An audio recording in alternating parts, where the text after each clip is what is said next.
ಎಲ್ಲರಿಗೂ ನಮಸ್ಕಾರಗಳು. ನಾನು ರಮಣ್ಣ ಖಾನಾಪುರ್, ಸಿದ್ಧಾರ್ಥ ಪಬ್ಲಿಕ್ ಸ್ಕೂಲ್ನ ಕಾರ್ಯದರ್ಶಿಗಳು.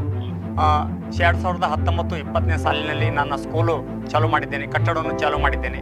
ಮತ್ತು ಈ ಕಟ್ಟಡದ ಚಾಲೂ ಮಾಡಿದ ಉದ್ದೇಶ ಏನೆಂದರೆ, ಈ ಗ್ರಾಮೀಣ ಭಾಗದಲ್ಲಿ ಮಕ್ಕಳಿಗೆ ಒಳ್ಳೆಯ ಶಿಕ್ಷಣ ಸಿಗಲಿ ಅನ್ನುವ ಉದ್ದೇಶದಿಂದ ಬೆಂಗಳೂರಿನ ಸೃಜನಶೀಲ ಅಧ್ಯಾಪನ ಕೇಂದ್ರದಿಂದ ಚೇರ್ಮನ್ರಾದಂಥ ಡಾಕ್ಟರ್ ಗುರುರಾಜ್ ಕರ್ಜಿಗೆ ಅವರ ನೇತೃತ್ವದಲ್ಲಿ ನನ್ನ ಸ್ಕೂಲು ನಡೆಸುತ್ತಿದ್ದೇನೆ.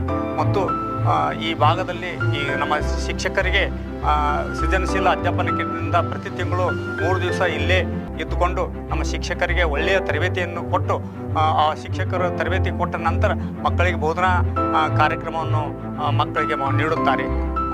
ತಮ್ಮ ಮಕ್ಕಳನ್ನು ಈ ವರ್ಷದ 25-26ನೇ ಸಾಲಿನಲ್ಲಿ ಪ್ರವೇಶಗಳು ಈಗಾಗಲೇ ಪ್ರಾರಂಭವಾಗಿ ಮತ್ತು ಒಂದು ತರಗತಿಯಲ್ಲಿ 30 ಸೀಟು ಇರುವುದರಿಂದ ಈಗಾಗಲೇ ಫುಲ್ ಸೀಟ್ ಆಗಿವೆ. ತಮ್ಮ ಮಕ್ಕಳನ್ನು ನೋಂದಾಯಿಸಿಕೊಂಡು ಉತ್ತಮ ಶಿಕ್ಷಣಕ್ಕಾಗಿ ಸಹಕರಿಸಬೇಕಂತ ತಮ್ಮಲ್ಲಿ ವಿನಂತಿ.